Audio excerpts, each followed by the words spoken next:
Hey, what's going on?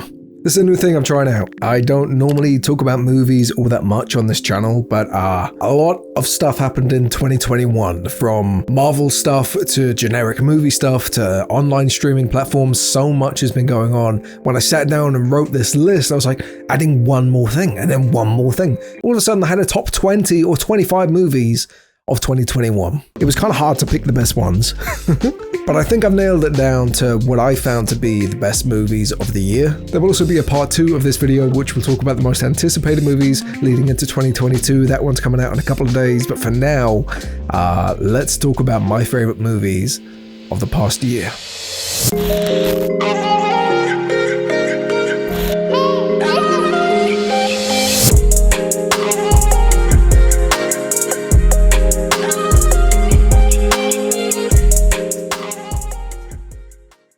Okay, so before we start, I just want to say I hope that you like the new little setup we got going on. I'm trying to get better at working with green screen and implementing different things, different ideas. So rather than just have a trailer play over the screen, I figured why not stick it in the corner up there. I don't know where it was. I was like, which side is it? Ah! But yeah, please let me know down in the comments what you think about it, what I can add to make it look a lot better. I'm just trying to have fun at the moment and play with a couple of different ideas. Okay, so if you guys have already guessed which movie this is, I'll be kind of impressed because it wasn't a massive movie in 2021.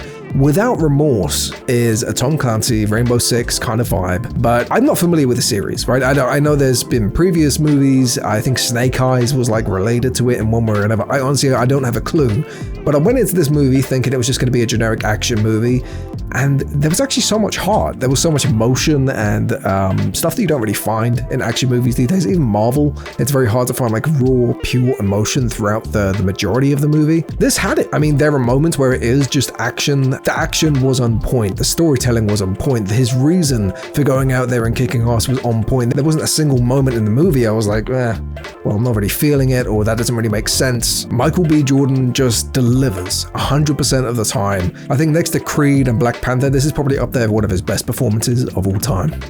Number 9 on my list is Last Night in Soho. So when it's this movie, and I didn't really know much about it. I knew about Edgar Wright, obviously. I knew that he was an incredible director, and that alone was enough of a selling point to get me interested in the film. And I saw Matt Smith, and then I saw the way it was filmed and how cinematic it was, the colors, the vibrancy, and I was like, this looks incredible. What I wasn't prepared for, however, was how complex the story is and how many elements are thrown into it. You have horror, you have mystery, you have like a detective kind of vibe. It's a thriller, it's a bit of an action piece. You have musical moments. There's just so much. It's like if John Wick met West Side Story, which also had little inklings of paranormal activity thrown in there. It's such a weird fucking movie, but it stood out because of how unique it was. I was intrigued. I wanted to watch the film again and again and again to really grasp the concepts. But as a unique movie, it deserves a place on my list, even if it is number 9.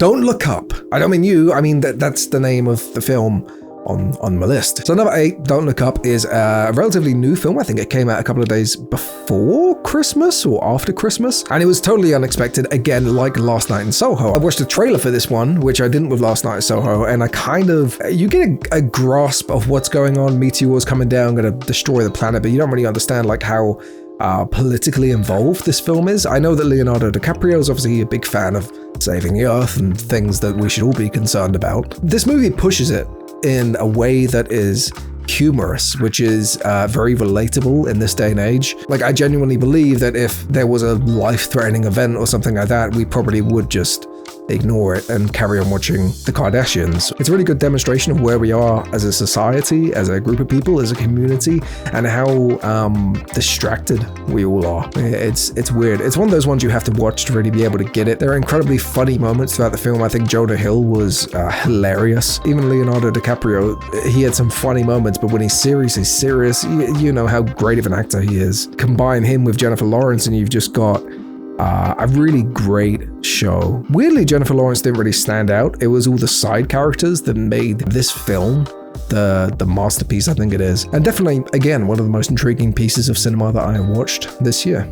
Next up on my list is a combination. I couldn't decide, don't judge me. We're mixing in movies and TV shows here, and I couldn't pick between Wandavision and Loki. They were the best Marvel shows this year. They were so wacky and crazy, and it wasn't Marvel. I mean, obviously it was, but it didn't feel like it when you watched it. When the first couple of episodes of Wandavision came out, I didn't like it.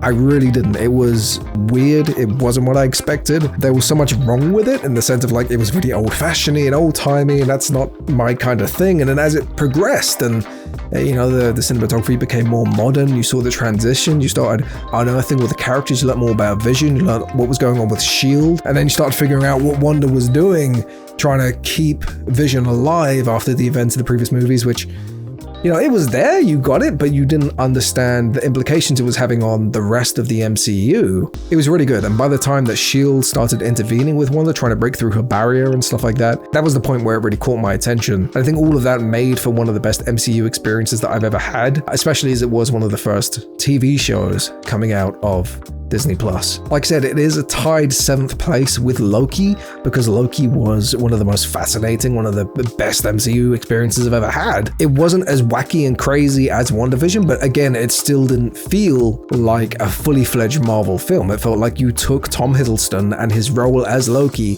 and put it in a generic buddy cop movie with so many Marvel. It was such a weird experience. So yeah, it's crazy, but I couldn't pick between WandaVision and Loki. I just hope that we keep getting this level of stuff from Marvel and Disney+. True Story is 6th place, and I'm rating it higher than WandaVision and Loki, which a lot of people are going to give me shit for. I'm a massive fan of Kevin Hart. That's partly why I love this movie so much, but I feel like we've seen Kevin Hart in so many comedic roles, and now that he's taking on the more serious stuff, you're really getting to see his ability as an actor. And he fucking nailed this movie. There were a couple of points where I was like, okay, so this is Kevin Hart being Kevin Hart. You got to expect it as like Dwayne Johnson is Dwayne Johnson in every single movie he's ever been part of. Ryan Reynolds is Ryan Reynolds no matter what movie he's in, whether it's Green Lantern or Free Guy. But this movie struck me as something different. You know, you do get the comedic elements of Kevin Hart, but the way he plays out the movie is so good. And because he is that guy, he is the guy in the movie. He's the famous celebrity, millions of dollars, incredibly successful. I think that's what helps him nail this fucking role. He gets what it's like to make a mistake and have to work your ass off trying to fix it. I'm not saying that Kevin Hart himself is like a serial killer or anything, don't get me wrong, but I think that's what makes him so profound in this role. And obviously Wesley Snipes does a great job in a supporting role. I want to see a second series of this. I don't know how, but I'm really hoping for it. I had no idea that I was gonna like this movie. I feel like that's been a reoccurring theme. Like, I don't know whether Netflix and Disney and everybody else are just doing some weird shit this year, or maybe I'm going through like a maturity phase, which is incredibly unexpected. Andrew Garfield, my favorite Spider-Man actor, he has no bloody business being able to sing, and he's fucking gorgeous, and he can act, and he is just incredible. As soon as I saw the trailer where I was like, this is the life of Bo. This is the life of Bo. I was like, bro, I'm hooked. I need to watch this. And then you start getting into the movie and it's like, okay, it's a musical kind of vibe and it's a good watch. It's fun. You get to the middle and you're like, he's struggling to come up with his songs, but then he uses the influence of his relationship to help him make something, which causes him to lose the relationship. Spoiler. And then his best friend goes through some stuff, and I'm not going to ruin the entire movie for you, but like, it went from this fun, cheery experience to like this drama piece with incredible emotion and singing and instrumentals, and it all played out in this weird role where you go from the main performance to a drama series type thing, and it's so hard to explain if you haven't watched the movie, but it was so captivating. Vanessa Hudgens' character doesn't have a massive role, but she's amazing. She's stunning, and her voice harmonizes so well with Garfield. Andrew steals the show. He performs incredibly in this, probably his best performance that I have ever seen, better than Spider-Man. And when I finished the movie, I went back and watched some of the interviews and performances of the original guy who made the play or the musical Tick, Tick, Boom, and he just captures even the most minute details of the person. I can't remember his name, but he nails it, man. It really shows how much of an incredible actor he is. I can't recommend this movie enough. It's so unexpectedly brilliant. Okay, so now we're getting into some of the more generically great stuff. I'm a Marvel nerd, I'm an action nerd, I'm a typical guy, and Free Guy, come on. We all knew it was going to be good, right? There were a lot of delays, a lot of issues with creating the movie and getting it out there. The majority of that, I think, is COVID related. There may have been some production issues. I don't know, but it's here. And Free Guy had no fucking business being as good as it was. Ryan Reynolds is fantastic, probably one of his best comedic roles. It's a video game movie, it's GTA, it's Call of Duty, it's all of these different elements. And then you have a little bit of heart behind it as well, and it really shows the greed of the majority of video game companies, microtransactions and things like that. Weirdly, it's not one of the movies I would say is like the best experience that I've had in cinema. That would be the massive Marvel movies and some of the really hard-hitting ones. This is just like, it's a great watch. I would happily stick this on the telly and watch it 10 to 15 times and not get bored of it, just because of how fucking great it is, how funny it is. If you're having a really bad day and you're like, oh man, I feel like crap, watch it. It's great. Even Taika Waititi, he was amazing. He's brilliant in all of his roles, but now that he's actually got a bigger piece than like Korg in Marvel, or what was the Hitler, the Germany one? I can't remember the name of it, but even that, he was pretty good. But this is Taika Waititi's best role. If you like video games, watch it. It's great. And there are a lot of cameos and things like that, which just make it perfect. So guess what is third on the list? It's Squid Game, obviously. It's another one I had no idea what it was about, but I jumped in because of all the hype. I heard everybody gassing it up and saying, oh, this show is amazing. And I was like, first of all, it's Korean. I watch anime and stuff like that, so I'm used to reading subtitles, but I'd never gone out of my way to watch like a Korean drama or anything like that. But I gave it a shot, and it was amazing. I can't remember the name of any others that I watched, but it introduced me to a couple of other Korean shows. I think My Name was one of them. That's also on Netflix. And it was super interesting. Like, it was a cultural experience. The cinematography was fantastic. I don't want to belittle like Korean cinema or anything like that, but I wasn't expecting it. You know, I'm used to just the massive Hollywood movies, and then going into this foreign movie, which maybe subliminally I thought wasn't going to be any good, and getting such an overwhelmingly positive experience out of it, and just constantly being like, whoa, that set looks amazing. Those lights, the costumes, the performances, like, dude, it was just a non-stop damn.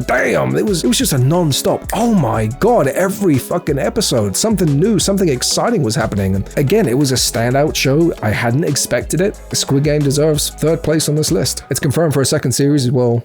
Hurry up and get that shit out. Okay, I don't really know where to begin with No Time to Die. James Bond movie, second on the list. And it's there for a reason. I'm not a huge James Bond fan. I've watched probably since Casino Royale onwards. I never watched any of like the Pierce Brosnan or any of those guys. I'm only 27, so I think I was like 12 or 13 when the first movie came out, the first Daniel Craig movie. So he's all I know in terms of James Bond. He's just gotten better and better. The cinematography's gotten better. The action sequences, everything has developed really well over time. So to go into this movie, and I'm going to talk a little bit about spoilers, so if you haven't already seen No Time to Die, just stop watching. I'll say the last 45 minutes to an hour of this movie, a lot of stuff happened which led you to believe the ending was going to happen where James Bond dies. You know he was doing his best to deliver a great send-off to the character. And as soon as it hit, even though I didn't really understand that much about James Bond or the universe, are they all connected, are they not? It got me really fucking emotional, man. And I think this is the first time that James Bond has ever died in a film, or at least since like one of the first movies. I haven't properly read up about it. So to see that happen, it was really unique. Rami Malek was amazing as the villain. He wasn't a complete asshole for no reason. I mean, he wasn't the best villain I've ever seen in a movie, but he performed the role exceptionally well. The Bond girl was great. I can't remember her name, but not only was she ridiculously attractive to the point it was like, oh, we need more of her. Can she be the next James Bond, please? There's got to be like a director's cut of her just kicking ass for like an hour straight. I would pay to watch that shit. She was incredible. Not only was she attractive and sexy and everything you would expect from a Bond girl, but she was witty. She was funny. Every moment she was on screen, I was cracking up. She was a brilliant performer. But I think what caught my attention in No Time to Die more than anything else were the action sequences, the choreography. It was fucking amazing. Like, there were so many scenes that were just straight cuts rather than just constant snapping so that you don't have to see the fight sequences. It was brilliant. All of the acting performances were great. The only thing I wish somehow they could have included was more Judi Dench, but obviously that isn't really a possibility. Overall, this movie just blew me away when it came to the cinema. I've sat here talking about it for 10 minutes. I've got to try and trim it down. And it just really stood out to me, given the culture and the history behind the character. Made me feel very patriotic to be British.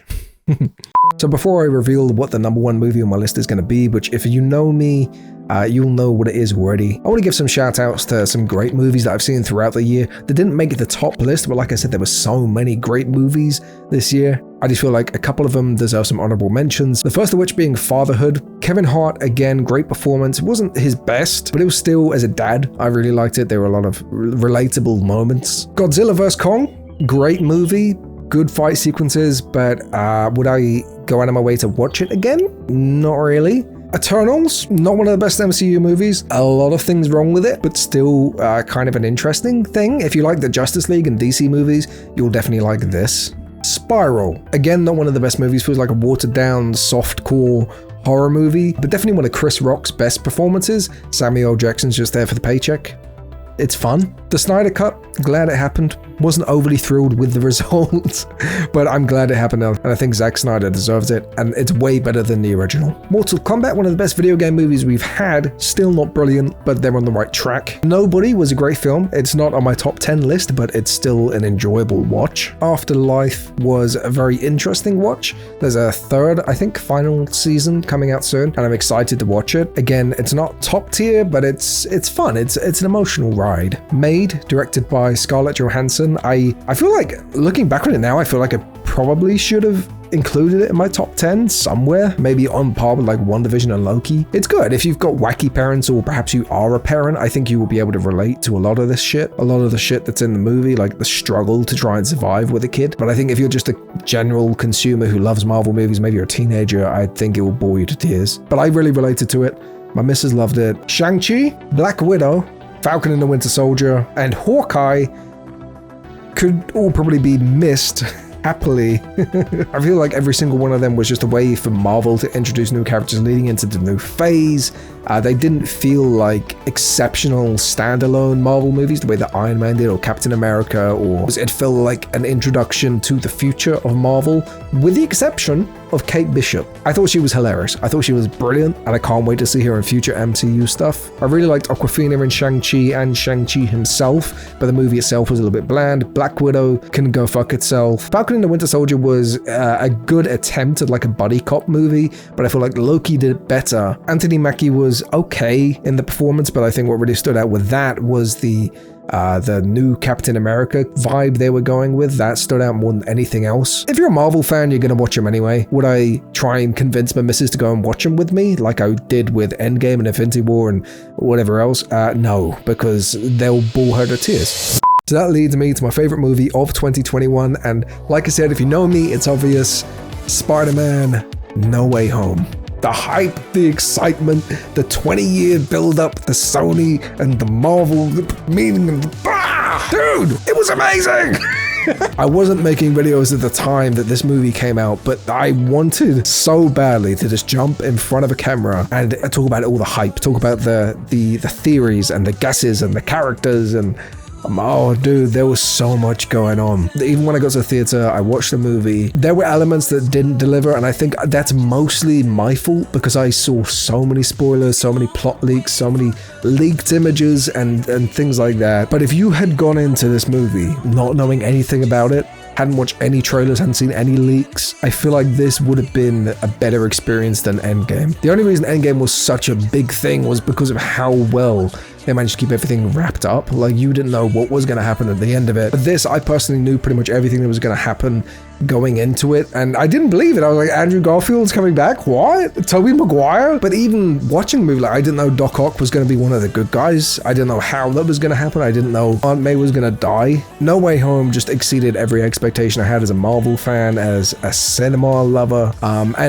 you know, the money it's made. The second biggest opening weekend of all time during a pandemic. Like, that's a separate sentence. Second biggest opening of all time during a pandemic. That shows that the web had has the ability to sell tickets. I really just can't wait until it comes out on Disney Plus or Netflix or wherever the hell Sony are going to put it. So I can just examine every single Easter egg, every single frame. Like, that's what I'm hyped for. I've seen it twice and I know that I'm going to watch it even more when it comes out because it's such a mind-blowing movie, and the 20-year build-up, bro. It was so good. Okay, so I'm going to wrap it up here. What do you think about my list of top 10 movies for 2021? Let me know down in the comments below. And let me know if there are any movies I missed. I know I missed Dune, which was meant to be like one of the best cinema experiences. I really wanted to go and see it in IMAX, but COVID hit hard at the time it was released, especially here in the UK. That wasn't really an option for me. I'd rather put my safety in my life ahead of a movie. But I think I'm definitely going to try and see Dune somewhere in IMAX if that's even possible. Maybe they do reruns or something. But yeah, any other recommendations, let me know down in the comments below. I have all the time in the world for movies, so please let me know. Stay tuned for a list of most anticipated movies coming out in 2022. I love your faces, you're amazing, you're beautiful, and I will catch you guys in the next one. Peace.